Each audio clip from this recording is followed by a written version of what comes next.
Welcome, welcome, welcome to the Savage Sports Podcast. Podcast for racquetball and all things sports. Today we're going to be talking a tiny bit about racquetball and a lot about sports from the Austin American Statesman, the Come and Say It podcast. I have my cousin Mike Craven. How you doing, Mike? Good, man. How you doing? I'm doing pretty good. Feeling a little bit cooped up.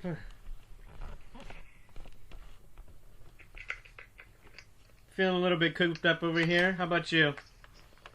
Yeah, trying to adjust to this new normal, specifically without any sports to watch is big. I think I would be fine in quarantine if sports were still on, but you take that away and I'm a little lost. Yeah, I know what you mean. I was really hoping for the NBA to be back already. I think probably the NBA is the most likely to get back with having only a 5-on-5 situation. Yeah, it's going to be tough. There's such. The thing about sports is it's a community thing, right? And if you take away the fans and the atmosphere, it really does take away a little bit from the drama. And what I think one of the things people love the most about sports is that it's unscripted, that it's real, that you don't know what's happening, none of the participants know what the outcome is going to be. So when you take away kind of the ebb and flow of fan booing or fan cheering, it's going to be interesting to see if that impacts the play on the field. People talk all the time about getting home field advantage. You're right, and it's like, where does that go? Are you kind of flat? Does it feel like a practice where it's going to be a little sloppy? And then how do you do practices before? Do you let them come back for a month and let them practice for a little while to get back in shape? Do you just throw them straight out there? There's just a lot of logistical things that they're going to have to figure out in order to get this back going. Yeah, my guess is that it's going to be the NBA is going to be able to come back first. That's going to restart around June.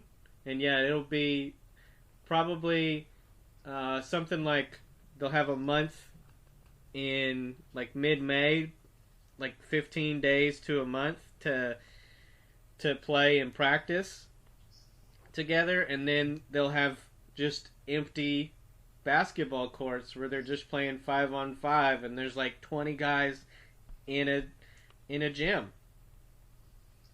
I almost think it'd be a good idea to do almost like the Vegas Summer League type deal where they all kind of go to one place. You can rent out some courts. Vegas is kind of shut down right now, so I'm sure the teams could come up with some deals to get their guys in there. But I think the scariest thing is going to be the travel. If you're taking, because it's not just the players, it's the coaching staff, it's the trainers, family, that kind of stuff. If you take those from city to city through airports, it's just going to get interesting. It's going to depend a lot on what the travel restrictions are. Yeah, that's going to be very true. But fortunately for the NBA teams, all those guys have all the teams have their own private jets, and so you can go into the private airports. You don't necessarily have to be in any of the public airports, and then just take private buses. Yeah, that's going to be the hard part. Is how do you? Because if what we saw was like a couple of the Utah Jazz guys getting it.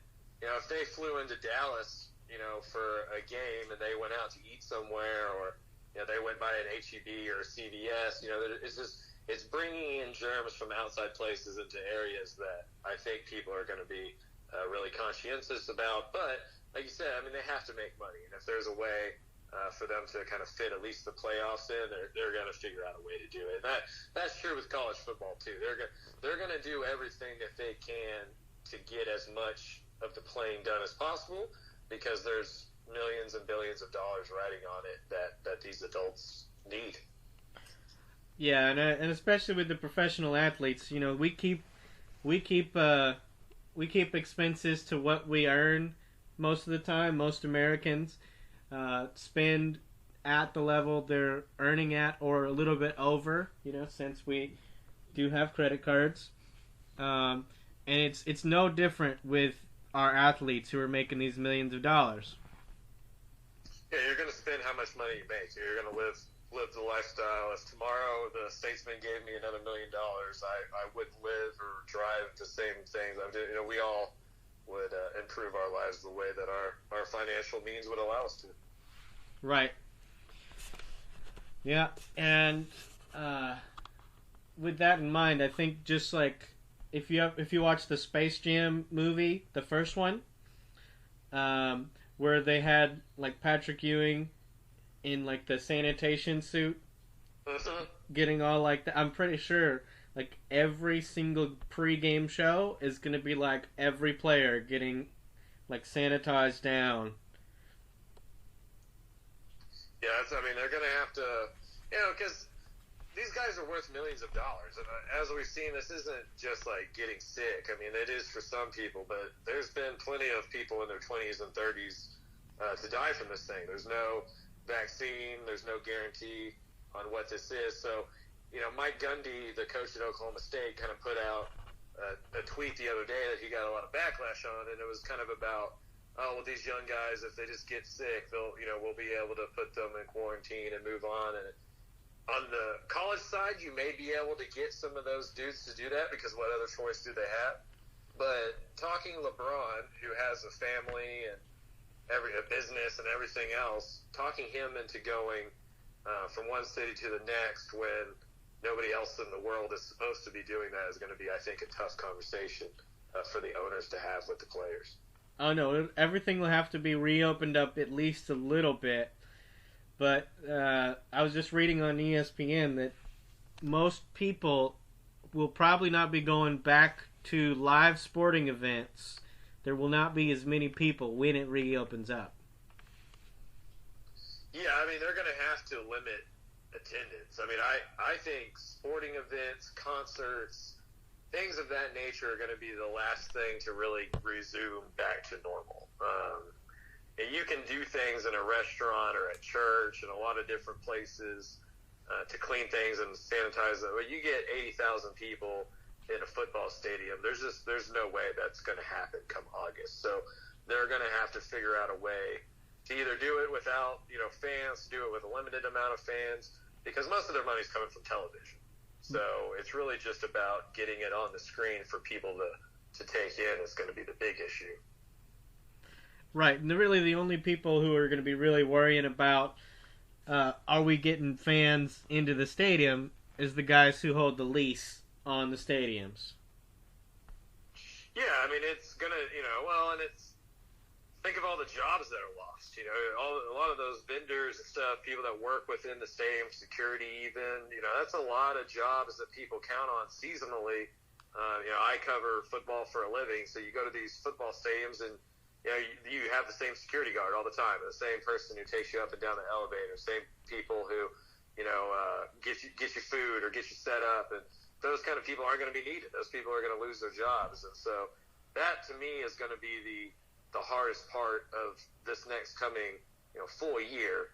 Is there's going to be a lot of trickle down that impacts people who already are poor, frankly, and the people at the top are going to keep making their money as they always do. Oh yeah, and that'll affect students a lot because a lot of those jobs inside the stadium, they're student jobs that just needed for a couple hours a week, and so that's some of their money for inside the school and spending money, and working service hours. Yep, I mean this impacts everybody. On the newspaper side right now, everybody in Gannett, which is the biggest newspaper conglomerate in this country, owns USA Today. Everybody in in Gannett on the news side, is on furlough for 1 week out of each month for the next 3 months. So the financial impact of this is going to be felt for a long time, and this idea that we're going to return to normal anytime soon, to me, just seems false. We're not going to have football season the way we're used to having football season. I don't think we're going to have basketball the way that we're used to having it, and we're just going to have to all kind of adjust to how things are because number one has to be the health of everybody. Sports can resume when world resumes, but at first we have to make sure that the athletes, the officials, all the people involved, aren't putting themselves at risk just to play a game. Yeah, that's understandable. I could see that. Now, you work on recruiting and covering recruiting in high school, right? I do. I do kind of mostly in the state of Texas, and then whoever's kind of leaning towards Texas. But yeah, I do like a Fab 55 list of the top 55 players in the state for each cycle, and kind of cover it Monday through Friday at hook'em.com. And I heard that Texas landed two freshman QBs from the state. Yeah, this year coming in, Hudson Card from Lake Travis, which is right down the road from UT. Grew up a Longhorn fan. He's kind of a Cali kid originally, kind of a laid back dude, really big, good arm. And then there was Jaquindon Jackson, who's from Duncanville, which is in South Dallas. He's a real dual threat quarterback, big guy, like 6'2", 220, pretty big for a quarterback at that age. And so they're going to come in and they're going to compete. You know, Hudson thought he was going to have an advantage because he enrolled early. But for those guys that are enrolled early, you know, they kind of are losing this advantage on the rest of their classmates because nobody's allowed to be on campus. So it's not like they're getting extra time with the team or anything. So now for Texas, quarterback next year, Sam Ellinger, you know, that he's penciled in. I think Casey Thompson will be the backup. But once Sam graduates, then it gets interesting because for a long time, now Texas hasn't had consistency at quarterback, and now they found, you know, one who's been the starter for going to be 3+ years by the time he graduates. It's been a while since Texas had to worry about who that next quarterback was going to be, and when he graduates, there's going to be some good dudes in that room to kind of battle that out. So yeah, and this year, do you think it's going to be another year like Sam's sophomore year, or how did you feel Sam did at the end of last year? You know, I watched Sam Ellinger a ton in high school, and I've always found him limited. You know, there are things in the passing tree that Sam frankly he doesn't have the arm strength to do that. And when we talk about arm strength in football, most people think it's the deep ball, and it's not. It's the 10, 15-yard outs that you have to throw hard. It's not about how far you can throw. It's about how hard you can throw.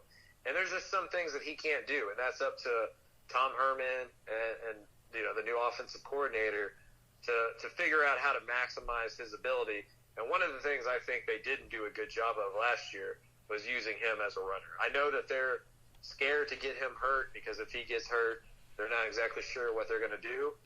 But if he's not running the football and playing, you know, the kind of hard-nosed Tim Tebow style that got him to Texas, you're really taking away one of his best attributes and just making him a pocket passer.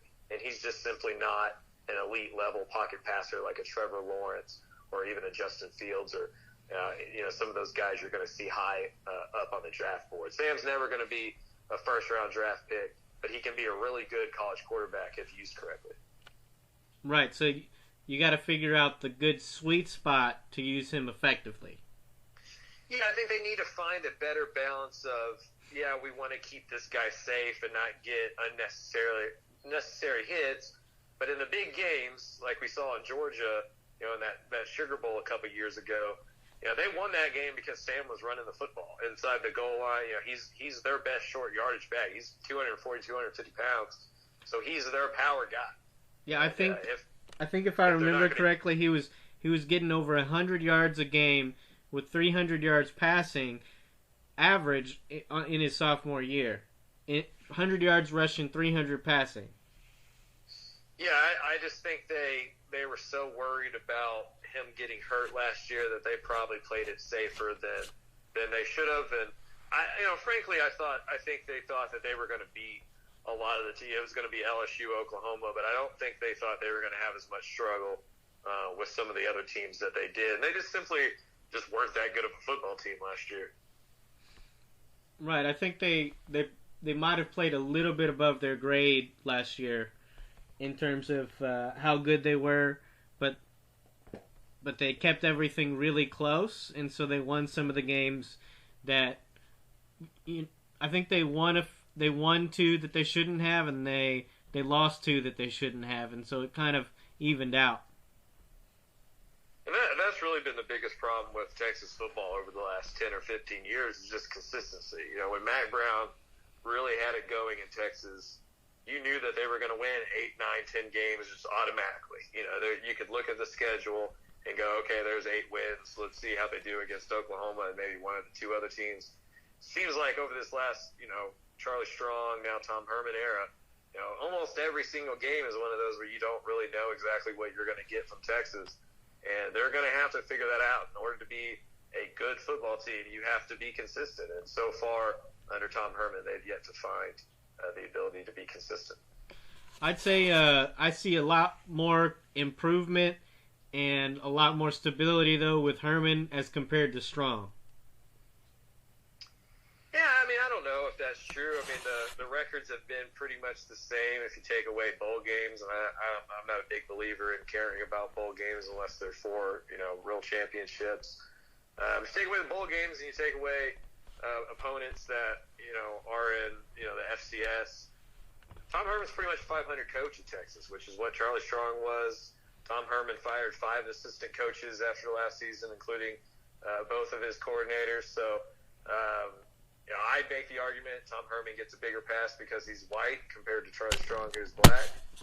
But there's not much difference between the program right now and the program after 3 years under Charlie Strong. I think everybody's still wondering what this team is, and I don't think many people believe this team is better than Oklahoma or the favorite to win the Big 12 in year 4 under Herman.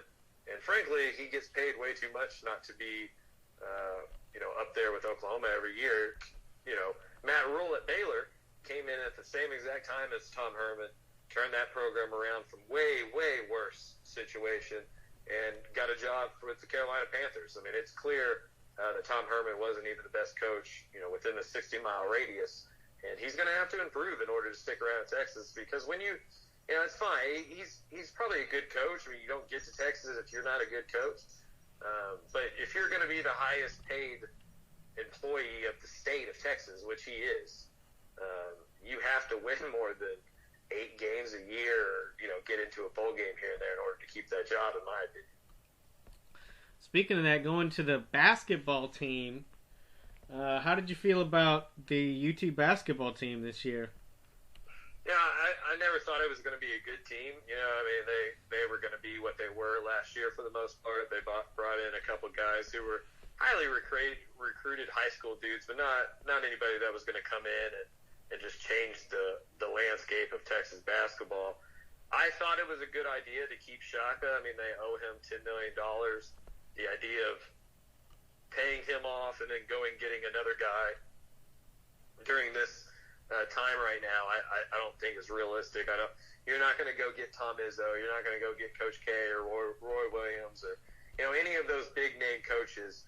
And so for Texas, I think you try to get Greg Brown on campus next year, the point guard from Vanderbilt, and you see what Shaka can do with a bunch of his guys back, and then figure it out when his contract is up instead of giving him that huge buyout and then spending $10-15 million more on another coach. Yeah, because that was the same thing we did in footballs. We bought out Charlie Strong really early, which we probably needed to do, but it gets pretty expensive when you pay for everybody's buyout every single time.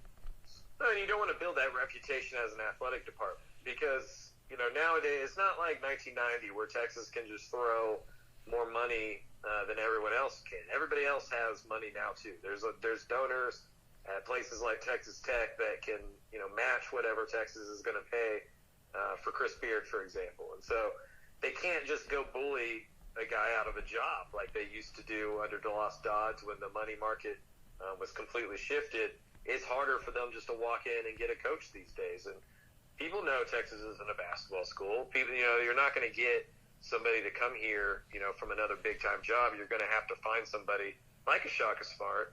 And at this point, I think, Del Conte, the athletic director, just figured, okay, if we don't know who we're going to get this offseason, we might as well wait a year and see who we can get next offseason. Or it goes well and they don't even have to worry about it. Right, because I think it was a good decision based on how much money they owed Shaka. But if they didn't owe him the money, I would say if there was somebody else in the wing that looked good enough, we should try somebody new. But with the amount he's owed right now, doesn't really make sense to buy him out. The players really like him, but his system seems to have very not consistent performances. What I've always found weird about the Shaka Smart era at Texas is what got him the job at Texas at VCU was this high-speed, up-tempo, pressing style of havoc basketball he was known for. And at UT with quote-unquote better athletes, I feel like he's trying to let them just kind of play basketball more and just work, like them win the game rather than do some of that stuff he used to feel he needed to do at VCU. And to me, that would be like if you ran, a really up-tempo, air raid type offense, and then you got a job at Alabama and stopped running it. You have to do what got you to those jobs. And I hope Shaka, over this offseason, can get back to maybe running the system that he's used to running. Because if you're going to get fired from somewhere, you might as well do it, your way. And maybe he just hasn't felt like he had the players to do that. And I will say this before we move on from Shaka. Greg Brown at Vandegrift is a big part of this. He is a top 10, 15 player in the nation. He's going to be a one-and-done basketball guy. Duke, North Carolina, Kansas are in the mix with him. I can say for certainty Shaka Smart staying at Texas gives Texas the best chance to sign him. Had Shaka been fired, he was going to end up at Duke, North Carolina, Kansas. So I think some of it was, okay, we can keep Shaka, not have to pay him the money, and we're going to get one of the best guards in the nation to come in for a year. Maybe that's what we need to kind of get this going. And so I think a lot of it is on how good Greg Brown eventually becomes in college. Wow, so you think this kid, Greg Brown, is going to be that good? Well, I don't know, right? I mean, none of us know anything when it comes to this stuff, but he is a lottery-type guard. And under Shaka Smart so far, he's had lottery picks, but they've been centers who don't score and don't really, impact the game offensively. Greg Brown is going to be the highest-rated recruit at Texas since Kevin Durant. And so I think with the shot of landing him, he lives 25 minutes from campus. I think it was one of those things where, hey, we owe Shaka all this money, and his best player, basically, is not on campus yet. So let's give him the ability to get Greg Brown on campus, see what they can do next year with so many guys coming back. And then after that year, Greg Brown's going to be in the NBA, and Shaka could be, fired or not fired. But I think you definitely, in basketball, where a guy can really come in and make that big of an impact, I think you do kind of look at recruiting more on that side than you would maybe Tom Herman, because they're going to recruit 25 guys a year. Yeah, and usually in football, the guys aren't ready to play till the sophomore year, even if they're one of the better recruits. Right, and it's 11 on 11. You only play one side of the football. In basketball, you can have somebody come in and really change the program. And I really do think the relationship Shaka has with Greg Brown is it may not have been the deciding factor, but I think it's definitely something that is good on his side and was something that was able to save his job. Okay, well, two points. One, back to, you said that Texas, he's had a lot of centers come in who have been top picks.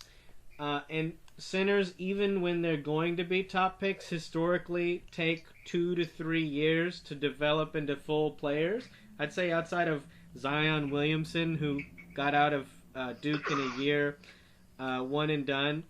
Outside of him scoring 25, 30 points a game, even the guys who come out in the first round as centers from college still take those 2 to 4 years to develop, and so they're not necessarily a good team player if they are one and dones. Whereas guards, especially inside. Yes. If you're going to take one and done guys, I'd rather it be guards that can come in and give me 25 points or give me 10 assists a game and really score some points. And you look at Texas, it was Mo Bamba, the guy that plays for the Pacers, Jared Allen, those kind of guys who are going to play their best basketball, like you said, 2, 3, 4, 5 years down the road once they're in the NBA. I don't know how much that helps you in college.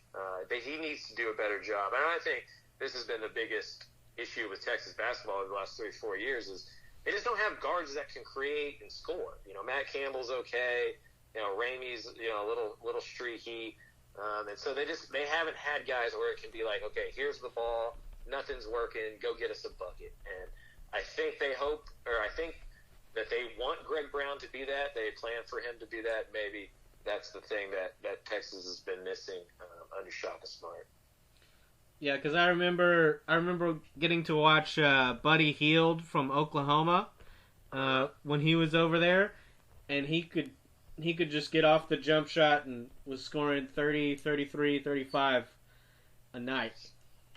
Yeah, I think college basketball these days is won by guards. I think Villanova is the perfect blueprint for that. They play 4 guards, 1 center, and that center is basically there just to rebound and do screens. And, you know, they're not going to throw it into the low post. That kind of basketball is dead really anyway.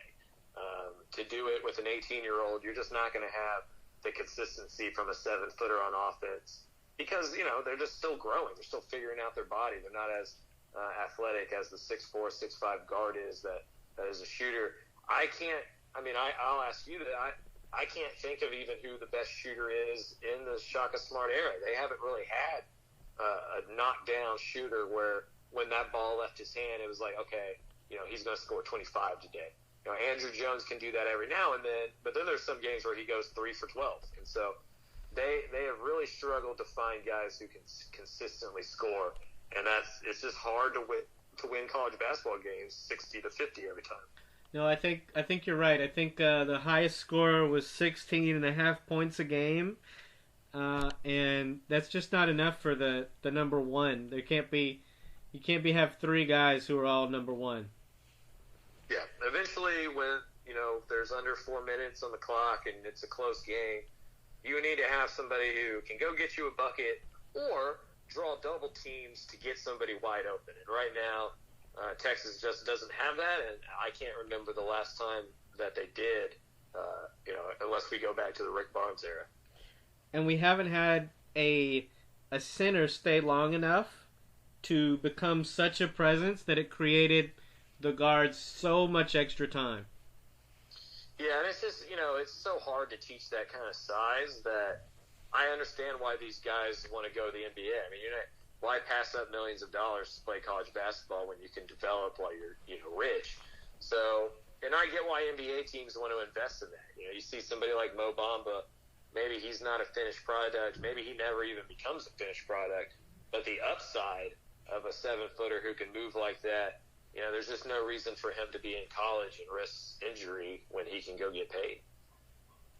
Yeah, I agree. I've gone through that for a couple of years and thought about it, and I definitely would have decided to go get paid because. Yeah, I mean, we all would, right? College is going to be there for us, right? If you're Mo Bamba, he can come back to school. You know, you go to college to put yourself in a better position to live life, and for most of us, that means graduating. But if you're an athlete and you've already put yourself in that spotlight where somebody is offering you millions of dollars, you'd be dumb to turn that down. Just like if you were a drama student at Texas and somebody offered you a big role in a movie for a couple $1 million, or if you were in the band and somebody offered you a bunch of money to go tour with them and play the saxophone. I mean, this is a free market. We're supposed to be capitalists, and these kids should do what they need to do to get paid, because if you get injured in college, you're done. They don't keep paying for your medical stuff once you graduate. These national letters on the tent, they're only year to year. People think that they're, you know, for your duration of your college time. They're not. They're from 1 year to the next. So if you are not usable, they can figure out a way to get you off the books. You might as well go get that money whenever you can, and that's not even bringing into account the socioeconomic factors. Most of the kids that are playing college sports, at least the money-making ones, are from poor areas. That's just the truth of the matter. And when you have parents that are at home struggling, brothers and sisters that are struggling, it is a lot harder to turn down that money than it is if you come from a family like mine. Yes, I would agree. Sometimes our parents might have said, finish first, then go.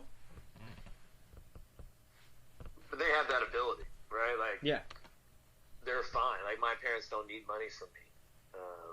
But there are plenty of people in college where they're going to go be the sole breadwinners. And their parents are on food stamps, or their brothers and sisters aren't getting fed the way that they should, or clothed the way that they should. How do you turn down that money and look at your family and go, no, I'm going to do this college thing again, because these colleges don't care about you, so why would you care about the college? Is kind of my overall look on it.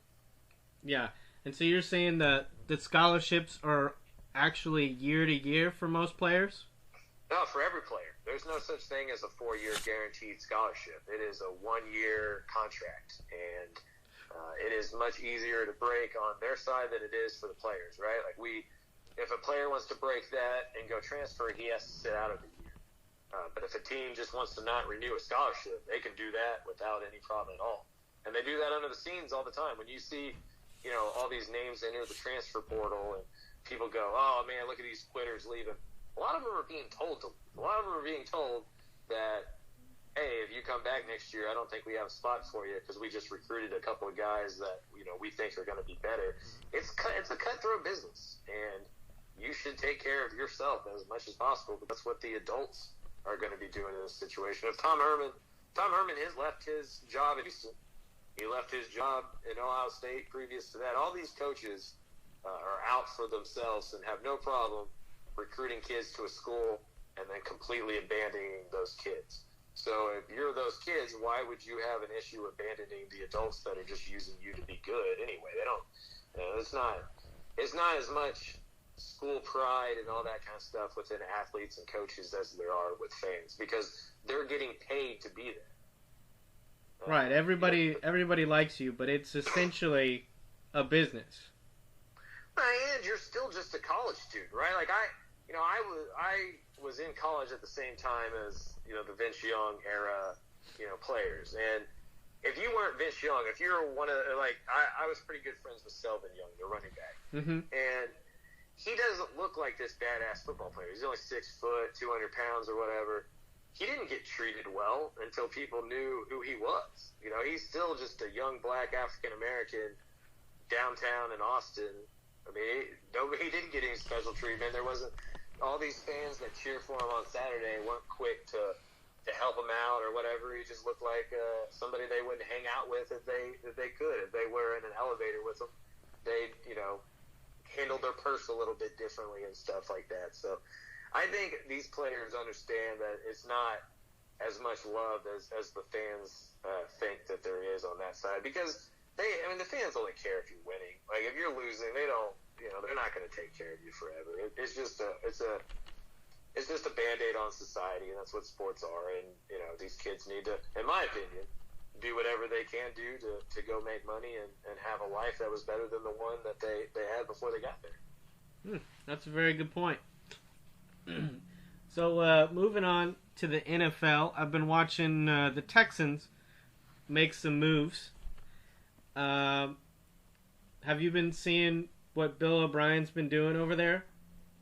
Yeah, I think that's the problem when you give one person too much power. I'm sure Bill O'Brien is a very smart individual. I'm sure he is. I mean, he coached under Bill Belichick. He was good at Penn State. I would never sit here and act like a coach doesn't know what they're doing. But when you're also the GM and you're also, picking who's going to be on the roster and who's not, it's just too much. It's too much power, too much personal stuff can get involved there. You can kind of lose sight of what's happening. And I just always thought it was a bad idea to let him be the general manager and the head coach. I just think in today's era, you kind of need somebody to build the roster and then the coach just be the coach. You wear too many hats like that, and all of a sudden your best player's getting traded just because y'all don't get along. And that's not good business. If our best writer, if Kirk Bowles wasn't getting along with the sports editor at the Statesman, we wouldn't trade Kirk Bowles. We'd figure out a way for that thing to work. And somebody should have been able to step in and tell Bill O'Brien, hey, you're going to have to deal with DeAndre Hopkins. Y'all going to have to figure this out. But he didn't have a boss. So he was allowed to do whatever he wanted to do. And now you're going to see the Texans without really a weapon. I would imagine Watson wants to get out of there pretty soon as well if things go this way. So, we'll see on the Texans side. I'm glad I never got back on that horse after being an Oilers fan growing up. Well, I'm on that horse right now, so fingers crossed that it goes okay. I don't have any real sports teams. I would say Liverpool soccer is one. But in terms of like really caring about a team, I don't. I think this career kind of beats that out of you. You get kind of a look behind the curtain, and it's not always beautiful.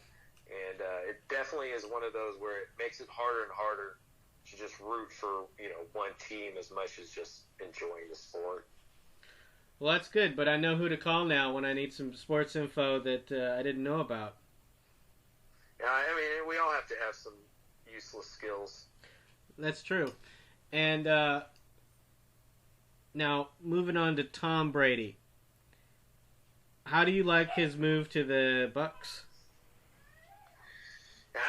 I've heard this joke around, but it's like every other Northeasterner when they get old, they go get some sun. It feels like Tom Brady and Bill Belichick hadn't really gotten along in a long time. And I think that goes back to Jimmy Garoppolo and Bill Belichick kind of wanting to keep him to be the heir apparent. And Tom Brady's made it to that part of his career where he can really do whatever he wants to do. And there's not a coach in sports probably that I have more respect for than Bruce Arians. And so if you're going to go play somewhere, I would imagine that's a good place to go play. He's got some weapons, and we'll see what happens. But Tom Brady's 5-6 years removed from being the Tom Brady that we all kind of remember. It'll be interesting to see if he can even throw some of the passes to Mike Evans that he needs to throw, because he's been kind of a dink and dunk quarterback for the last 5 or 6 years, and Tampa Bay has the weapons to really be vertical down the field, and I'm just not sure if he has that arm strength anymore. No, but he still does have some of the timing as long as he can keep it within the 15 yards. Wouldn't you say so? Oh yeah, I mean there's nobody who's smarter, anticipates better, probably no one more accurate. Tom Brady is an incredible quarterback. Age is just undefeated. There's just everybody declines, and he's over 40 years old, and he just simply can't do the same things that he could at 27, and nobody can. And so there's going to be a little bit of a drop. Now, when you're dropping from the greatest of all time, you're still probably a really good quarterback. But I don't think he goes to Tampa Bay and all of a sudden the Buccaneers are the best team in football. I think there's a whole lot of factors that have to go in to that team being really good. However, they're better than they were with James Winston. So if I'm a wide receiver in Tampa Bay, I'm really excited. Yeah, I think it's possible. I think Brady's got about 2 to 3 more years left, give or take. Probably 1 to 2 good years. But, I think everybody's been proven wrong when it comes to Brady. So I think that just like we are with this COVID virus thing, we'll see. Yep. I mean, that's kind of been the career of Tom Brady. As soon as you think he's done, he's winning another championship. So, I mean, I would never, ever count him out. I just think he's going to have to do it in ways that are creative, more so than he had to when he was younger. Yeah, and he's proven that he can be very creative and come up with new stuff. Yep, and that just comes down to, him and his coach, and kind of like what we were talking about with Sam Ellinger earlier. Being a good coach isn't necessarily having the best playbook or being the smartest or, whatever. It's understanding who your guys are. I think this is what Greg Popovich does so well in San Antonio. Find everybody's strengths and push them to do that thing the most often. Yes, and to figure out your weakness and to try to eliminate that even from being possible. And, I think that is what Tom Herman needs to do at Texas better. I think that's what Bill O'Brien needs to do with the Texans more. And I just think in general, one of the things I've always been respectful of Bill Belichick as just a coach, as a human, he kind of leaves some to be desired. But as a coach, he does a fantastic job of using players in a way that really highlights what they do well. And it's going to be up to Tampa Bay to listen to Tom Brady and to let him kind of build some of the offensive concepts to what he does well and not try to make him do the things that you want him to do. To be kind of flexible, to put your ego to the side and let your best player kind of dictate what you do. That's kind of what I liked about Mac in his prime at UT was he got every player to do their best thing the best. Yeah, I think that definitely is one of the best attributes of Mac Brown is, we all have an ego. And anybody who's a head coach in football definitely has an ego. But Mac Brown knew the way his ego would grow was by winning. And the way to win was to let his best players do what they did best. And so you saw a different offense under Applewhite. You saw a different offense under Sims. You saw a different one under Vincion. He was able to mold what he wanted to do to his players and not try to mold his players to what he wanted to do. And I think in sports and in football specifically, guys get so hung up on what they've done in the past that they're not willing to really change it because it's worked before. And I think the Tampa Bay Tom Brady experiment comes down to how much Tampa Bay adjusts their offense to Tom Brady, because it's going to be hard for Tom Brady being 20 years into the league to adjust to a new system. I think that's what Kansas City did so well last year was they kept adjusting around Patrick Mahomes, and he's very interception prone, but he can gunsling so well and shoot through tiny holes that he was able to throw more touchdowns than interceptions. Yeah, I mean, you're going to have to take. I mean, Lamar Jackson's another guy like that. I mean, they do some stuff that you can't coach, and occasionally that's going to bite you in the ass. But for the most part, you can't hamstring them. You can't tell that guy to not go do the thing that he does best. And for somebody like Mahomes, let's go and create. Andy Reid's another one of those coaches who, he's coached Donovan McNabb to Alex Smith to now Patrick Mahomes. He's been incredibly moldable on what he does with his offense, and it's just something that I truly respect, because you watch a lot of football teams and they don't do that. I think the Cowboys under Jason Garrett were really bad about that. You could tell what they wanted to do, and it didn't always fit with what they could do. And so, to me, most of sports is just kind of putting your ego aside for the team, and that includes the coaches as well. Yeah, and I'd say after hearing that on the radio this year, that Reid adjusts around his players, I kind of look back at those Vic years and think, wow, he really worked around Mike Vick's usage of running and passing. Yeah, I mean, I think that's why Andy Reid is one of the most respected, offensive minds in the league, and it's one of the reasons why you never hear a player say anything bad about him.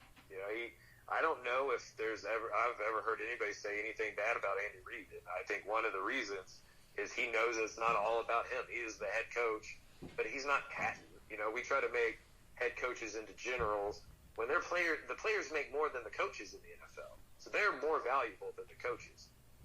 It's up to the coaches to just kind of be guidance, to be the bumpers at a bowling alley, not the person throwing the ball. And I think Andy Reid is smart enough to know that, and I think more coaches should probably understand that than they do. Yeah, I definitely would agree with all that. Now, I'm going to go back to the NBA to close us out. Let's go to the playoff pictures. All right. So I know your favorite team is the San Antonio Spurs. It is. It's a tough year. This is going to be. I predicted it before the year, so I was prepared for it. But we're probably not making the playoffs. Let's see. You're 24 games back from first place. 22 games back from first place. You're only a game up on Phoenix. It's been rough. It's been rough. You can tell. This is probably the worst team San Antonio's had in over 20 years. Yeah, I was going to say, you guys have had a good run, 20 years straight making the playoffs. I don't think any other team has that. No, I mean, it was the most consistent sports franchise to root for that I can think of. Maybe Barcelona or Real Madrid in soccer or something, but you knew that the Spurs were going to make the playoffs. With Duncan, with Robinson, with Popovich, and everybody around him, you knew that. It's just been hard right now. They're an old team. I don't think DeMar DeRozan really wants to be there all that much. LaMarcus Aldridge is past his prime. They're just, in a rebuilding mode, and it's going to be tough for San Antonio because they were lucky to find stars who were okay being in San Antonio. You had Tony Parker, Manu Ginobili. Duncan's not a big town guy. It's hard. It's like what happened with Kawhi. If I was a young, rich African-American male, I don't think San Antonio is the place for me. And so it's hard to judge them for that. And it's hard for the Spurs to kind of go out and get free agents. They're going to have to get lucky through the draft, I believe. Right. And this will probably be one of Pop's last years coaching. Yeah, I would think he hangs it up pretty soon. I don't know. He seems like one of those dudes that I don't know what he's going to do once he quits. He seems like basketball is kind of his real love. But it looks like you guys have a good replacement right now in Tim Duncan, who's coming on. He was the assistant coach while Pop was out this year. It's going to be interesting. I honestly think I am a betting man. So if I had to place money on it, I think if Popovich retired tomorrow, Becky Hammond would become the first female coach in the NBA. Really? I think San Antonio, the Buford family, I think that they really would want to do that for her because she's been such a loyal employee and she deserves it.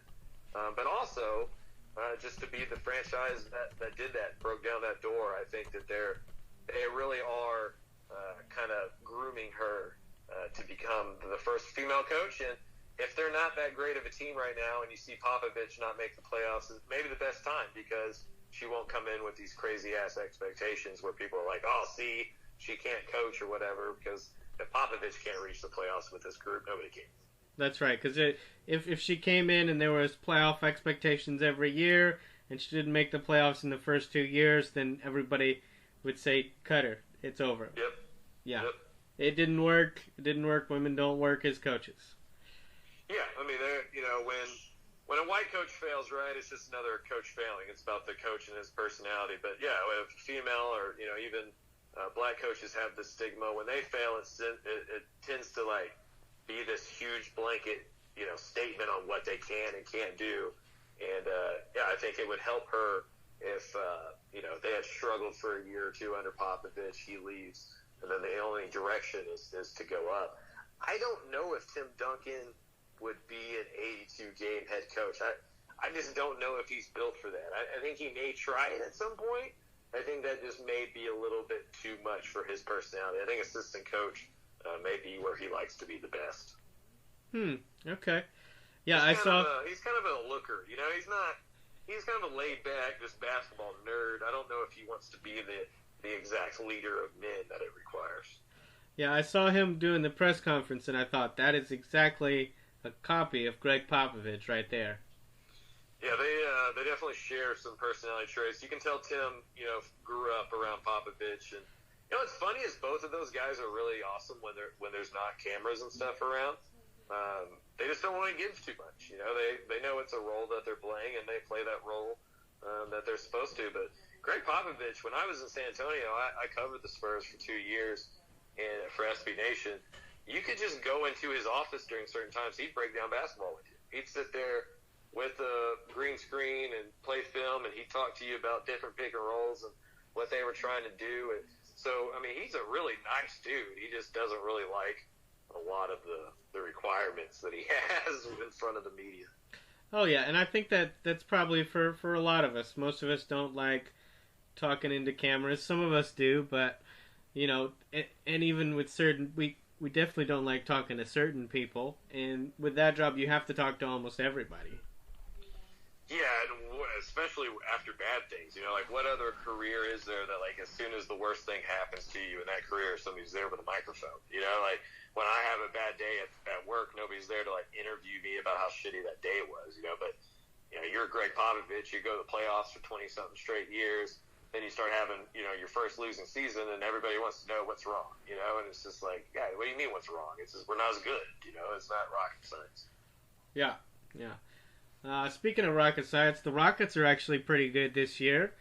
You see that transition? Was Yeah, it? that was pretty good right there. Okay. So we'll start off with the Western Conference.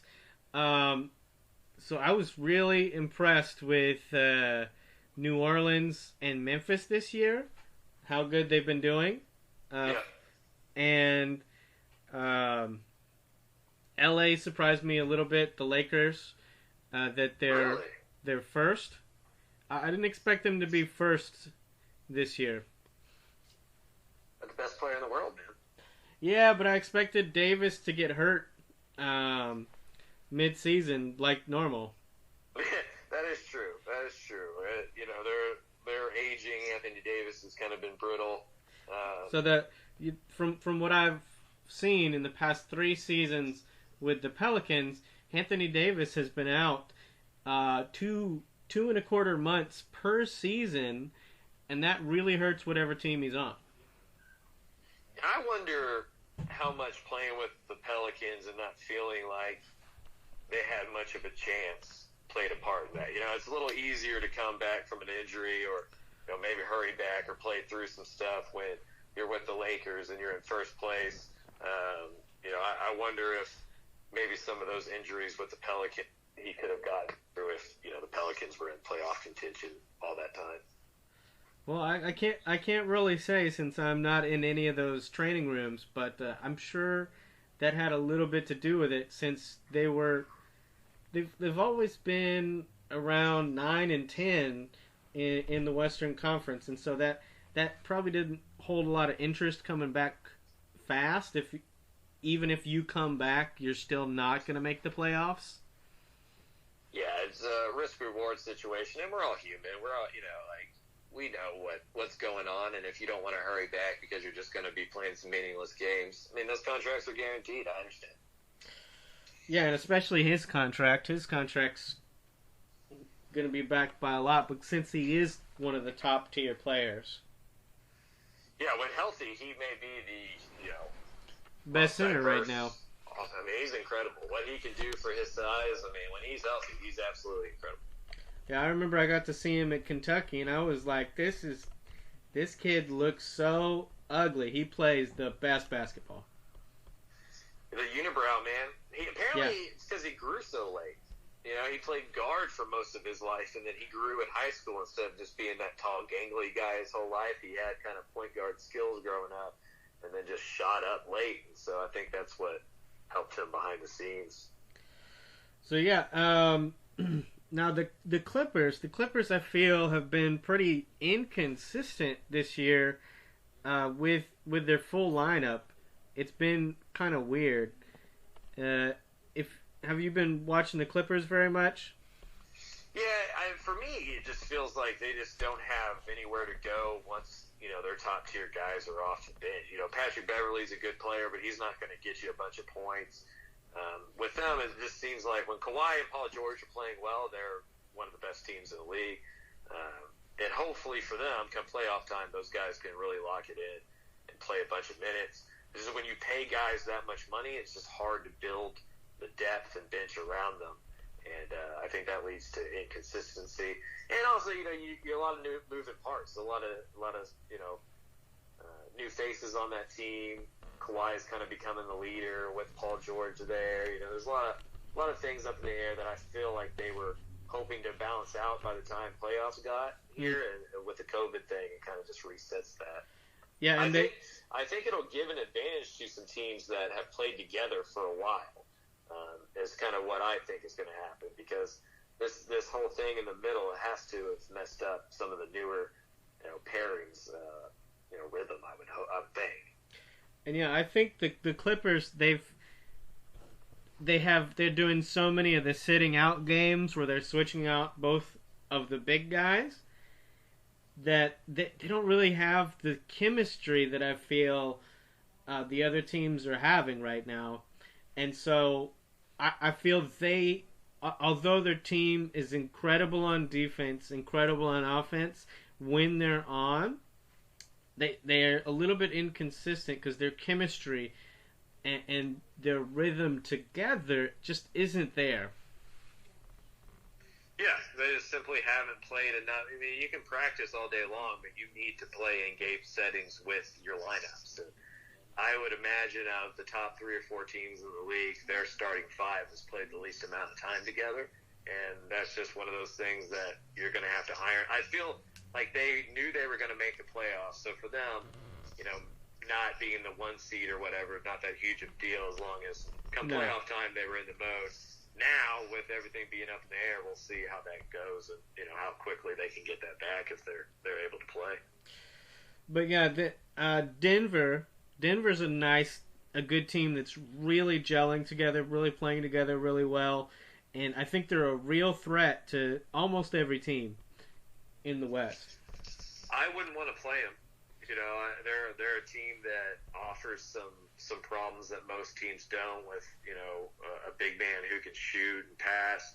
In a 7-game series, I still think I lean towards the Lakers and towards the Clippers just because I'm usually going to, in basketball, when it gets to the playoffs, I'm always going to pick the team with the best player. And not always, but most of the time, the team with the best player is going to come out, in a 7-game series. It's hard for me to imagine Utah shutting down LeBron and Anthony Davis for 4 out of 7 games, or shutting down Kawhi and Paul George for 4 out of those 7 games. They would have to play a lot better than the Lakers or Clippers did to win that series.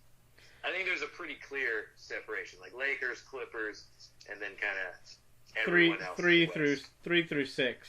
Yeah, Lakers, maybe the Clippers, Rockets, but they don't 3. have a big guy. Lakers, Clippers, 3 through 6. Yeah, that's basically where I feel I was at before everything got stopped. Yeah, and that's where I'm still at today. And I'll go through the West real quick, and then I'll tell you. I'm kind of a Rockets homer, so I'll give you the matchups that the Rockets would and wouldn't like, in my own opinion. So Utah has been gelling very well. Their team is looking good. A little bit of inconsistencies. Donovan Mitchell is progressing somewhat, but still a little bit youthful. Got a not always the best in crunch time. Yeah, he's got to grow up a little bit. He's going through that early stage of getting asked to be the man and just not quite there. Which he's been asked to be the man since he got here. And so I think probably come this playoff time, it might be crunch time for him because we need to find out if he is the man in Utah, or if they need to find someone to take the lead right there. Yeah, I guess to me it's it's like a Damian Lillard situation where I feel like he's one of the best players in the league, but he's just not one of those ones that's going to win you a championship on his own. And there's just very few of those guys, and I don't know if he's that guy. Right, he'll need someone at his level or above to take it to the next step. Yeah. Okay, and then Oklahoma has been a really big surprise for me. Yeah, that's crazy. I didn't think. I thought Chris Paul was done. Nothing's going to come from him. His injury was going to stop him. But just like the Tom Brady thing, Chris Paul comes back somehow. Yeah, I mean, the dude's a competitor. I think Billy Donovan has really upped his stock as a coach. And Russell Westbrook maybe I should say this first. Russell Westbrook is probably my favorite player to watch in the NBA, but he can be tough to play with, and I can see how Oklahoma City with Chris Paul feels like they're a different team and maybe able to win some more games, or at least win in a different way than relying so much on Russell Westbrook. Well, and Chris Paul is a Hall of Fame point guard. He will be a Hall of Famer as a point guard, and he's one of the best assist leaders over his tenure. Yeah, he's a bulldog. Knows where to go with the ball. He's a great defender. He's always, on top of the league in steals and stuff. There's a reason he's the point guard. I mean, I grew up in that era where CP3 was most underutilized talent of my generation when it came to where he played with. I wish I would have seen him play with a better team when he was in his prime. Because by the time he got to the Clippers, I'm not a big Blake Griffin guy. I just don't know what he could have done more there with them. So yeah, I've always been a Chris Paul fan. I like the way he plays. Yeah, I think I got to see one of his last games in Houston last year. I was at the Golden State Warriors playoff game, the third one. And it felt really good watching probably 9 Hall of Famers on the court. Yeah, that was a series. That was one of those series that could have gone to like 15 and nobody would have complained. You know, they could have just kept playing. That was a lot of fun. Yeah, I agree. Now Houston's got a very weird combo right now. They just traded the big man Clint Capella a month before the COVID started, I'd say, and I think personally it was the best thing to do for this Harden Westbrook mashup that they're doing right now. It definitely seems to be working out. You know, it's cleared the space in the middle that they both like to get in and drive and then kick out. Here's my thing. I think that works better in the regular season. Yeah. In the playoffs, the game kind of slows down a little bit, especially at the last 4 or 5 minutes. It can really become kind of a grindy, game. And at that point, if they're matched up with the Lakers or they're matched up with the Clippers in the Western Conference Finals, or even in the semifinals, kind of who guards some of those big dudes like Harden and Westbrook. They can't guard PG and Kawhi. You got PJ Tucker to be on one of them, but then elsewhere it's going to be okay. How do they get rebounds? How do they get stops? I think that's my biggest concern. I think they will outscore a couple teams, but against the best teams, what do you do when you're that small? That's small. I mean, they're a small team. So small. It's amazing. I believe the tallest person they put on court is 6'9". Yeah, I mean that's so tiny. I mean LeBron's 6'8", right? I mean, yeah, that's just so tiny. And it's one thing to do that every now and then. Like I love when teams go to the small ball, for 10, 15 minutes here in a game. It's one thing when that's like all you can do, because then kind of what's your audible? If somebody's beating you at that game, just what does Houston do in a 7-game series? Once it gets to game 3, 4, 5, when the adjustments are made, I'm just not sure they have many. They have to play their style. And if that doesn't work, I don't know what they're going to do. Oh, for them to win, everything has to go right. With those top tier, I feel the Rockets. So since I really don't care about Dallas or Memphis, although I have been enjoying watching them this season, Memphis's rookie, what's his name? John Morant. John Morant has been absolutely sensational this year. He's basically carried the Grizzlies on his back to the 8th spot at the moment. Yeah, he's incredible. He's incredible. And then New Orleans is a team I would not want to play in the first round. Well, they're quite a few games out of the 8th spot. But yeah, Did you say New Orleans or Memphis?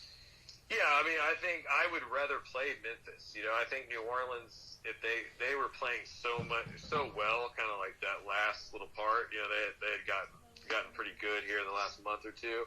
I think their upside is better than Memphis just because they have more shooters. But I don't think any rookie is as dominant as John Morant. He's incredible. It's just in a 1-8 seed, if it's the Lakers versus Memphis, I think the Lakers are able to kind of minimize him a little bit. Whereas with New Orleans, they're kind of the Lakers from last year plus a couple guys. I think they're a pretty dangerous team. Yeah, they are a pretty dangerous team. And Zion, with 1 month, has been averaging over 20 points a game. Yeah, he's met the hype. Yeah, he's at the hype or higher. Which is so hard to do. like when you come in with that much hype, to be able to, reach it this quickly and kind of let everybody know, okay, I am as good as, people thought I was going to be, I think it's pretty impressive. Speaking of him and some of the other NBA players, a lot of the NBA players spent some of their salary to give all of the staff pay for a whole month of salary. Yeah, that's good on the players. I mean, I would say, why aren't the owners doing it since they're the billionaires compared to the millionaires? But yeah, I mean, I think everybody's responsibility right now is to help out those that are less fortunate than them. And players get this, bad reputation of being selfish, not caring about the game, and only caring about the money. I just, in my experience, that's just not true. And I love to read these stories that happen because there's so much that goes behind the scenes that these players do for their communities. Yeah, I'd say it's more the exception than the rule that players suck a lot. Yeah, it's just like anything else, right? A few bad apples can ruin it for everybody. I think it's more that just people like to talk about the bad apples more. And they're jealous, right? We all grew up playing sports, so you see people making millions of dollars to play a game that you love to play, and you'd say, "Oh, I play it for much cheaper than that." And it's like, no, you wouldn't. Nobody does anything for cheaper than what market value is. And, they're incredible at what they do. And I think we hate. I've never understood why so many people take the management side over the player side when most of us are employees and not employers. It's no different than our job. Like my dad can make decent money, but it's nothing near Michael Dell. Right. LeBron can make decent money, but it's nothing like Dan Gilbert that owns the Cavaliers. Those are the guys who should be stepping in and taking care of all these employees, not the millionaire 21. I mean, Zion's not even 20. Like he can't drink yet. He can't legally drink yet, and he probably gave a couple of $1 million to the entire Pelican staff. And that's great on him. My concern is, like we talked about earlier, sports are one of those things where you make all of your money in 10 or 15 years if you're lucky. Most of us make more money at 50 than we do at 25. But that's not true for athletes. Their biggest time to make money is right now, and it tends to be when they're the loosest with their money, when the most immature, like we all are when we're young. Right. So you just hope guys like Zion kind of really take care of their money and not just spend it frivolously. Well, I think with guys like LeBron teaching some of these guys, I think they're getting it more easily now if they're actually listening.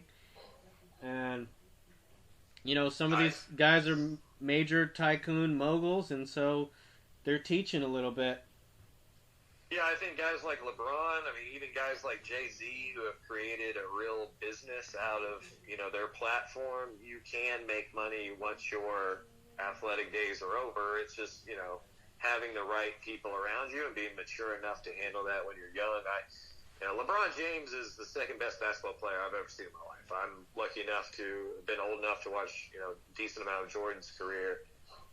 But I think the legacy that LeBron will leave, at least to me, is how much of an ambassador he is for humans and how good he's been as a person, as an athlete, as a leader. That guy has been in the spotlight since he was 16 years old. And I think the worst piece of PR he's ever had was the decision. And that thing was gold. And that thing even raised $1 million for the Boys and Girls Club of Cleveland. That's the reason he let ESPN do that, is because ESPN, pledged $1 million to that charity. And so he has just always been somebody who does things the right way. You don't have to root for LeBron. It's fine to root against LeBron. But just as a person, LeBron James has done so much for athletes and so much for the culture and his friends and opening schools that it's truly amazing. If every athlete, if every person was like LeBron, we'd be better off. Right. Yeah, it's hard to do with that much spotlight and that much money and being famous so young and being on Sports Illustrated before you've even graduated high school. How are you not a knucklehead? You know, most of us are knuckleheads, and we're not even good at anything. You know, we're just young knuckleheads. You know, for him to not be perfect, but for him to stay out of real trouble and to be a positive influence on so many people, it's amazing. You know, Jordan didn't have that reputation. Jordan was always kind of an asshole. Everybody always talked about how Jordan, you know, he'd always have that quote of, you know, Republicans buy shoes too, and would never kind of talk about his beliefs on stuff because he didn't want to make anybody mad. LeBron is the opposite. LeBron is willing to speak his mind. He's more than just an athlete. He's a really rich dude with a lot of money and a lot of power, and he does what he thinks he should do with it. I wish more athletes would go about taking advantage of their platform like he does. Right, and you and Hunter also speak your mind on your podcast. Yeah, I mean, I'm never going to be somebody who's a stick to sports guy. I'm somebody who believes that, you know, opinions should be shared, even if they're bad ones, right? Get it all out there, everybody talk about it, see what the best thing is, and go forward from there. I believe we've come to a point in society where, you know, people are just so disagreeable that it's hard to have, you know, real conversations without people taking it personally. And I think on our show, we just try to have, you know, the conversations we feel like everybody is having, but without judgment, without this idea of like, oh, you're stupid because you said that. It's like, okay, that idea may be dumb, but let's see why that, you know, we can make that better. So yeah, let's talk about it. Let's think about it. Let's talk around it. See where it goes. See if that's a good idea. See if we agree on it. We'll agree to disagree. Those things. Yeah, you know. I feel like in 2020 we've made almost every topic political. You know, like somebody will talk about something, they'll be like, "Oh, I don't like to get political." And it's like, how did education become political? Like, how did people getting to go to the doctor become political? That's just like human stuff. You know, we make everything into this right versus left conversation. And I think Hunter and I just like to have the conversation of, okay, most of us agree on 90% of things. The 10% that we disagree on really isn't that big of a deal. Let's talk about it and see if we can come somewhere in the middle and figure out a real solution. Right, because I think the important thing is that you're going to have a lot of things you disagree with every person. But for the most part, there's going to be a lot more things that you're going to agree on with the good people. Yeah, I mean, I can speak from it within my family. I'm from Williamson County. You know, I'm a country boy, and I'm a Democrat as well. And so, within my family, I have a minority view.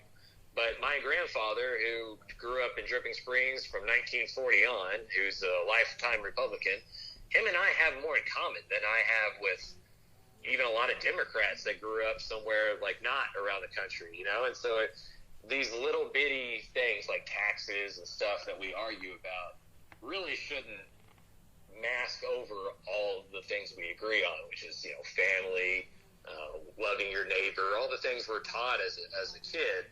I just wish we adhered to those things once we are an adult. And, you know, I think it's really easy as a white male, specifically straight white male, to not really understand the plight of people who don't have it as easy as us. And it's okay to admit that, you know, it is an advantage to be a male. It is an advantage to be white in this society. And it's okay to look at things through the prism of people who don't look like you and imagine what it would be like to feel marginalized, and try to take that into account as much as possible. Absolutely. But you can only really know your own point of view and just look through the lens based on the other person, not having any actual knowledge. Yeah, you know, I guess my main thing, I don't think we do a good enough job of listening to people who don't look like us. You know, we try to tell them what they should feel or what they shouldn't feel instead of just going, okay, well... How do you feel? Yeah, like, okay, if every single one of my black friends is saying this, even if I don't think it's true, it must be to them. You know, I may have never experienced it, but if every gay person I know is saying one thing, that's that should be a sign to me that I should look at something maybe a little bit differently. And I just think that's something we all kind of struggle to do. I mean, and it's just something we actively have to try to improve on and think about is, okay, maybe this doesn't impact us necessarily, but if it was somebody I loved who was in that situation, I wouldn't want them to have to go through racism or bigotry or not being able to get married or whatever like that. So to me, that's what it comes down to. And I just think we do a bad job of looking at that in a political spectrum instead of just everybody do your own damn thing and leave people alone spectrum like America was supposed to be. You know, I think that's one of the things we love so much about sports is that it gives everybody something in common to talk about that you all know from a very similar point of view. Yes, and it's, you know, the colors that matter are the ones on your jersey. You know, that's the thing I love the most about sports is you look at a football team, you know, in Texas, right? You look at the Longhorns right now. You have kids from inner city Houston, from out of state, from West Texas, from the suburbs, every walk of life, almost every color, every background you can imagine. Some parents that are fantastic, some parents that weren't even there.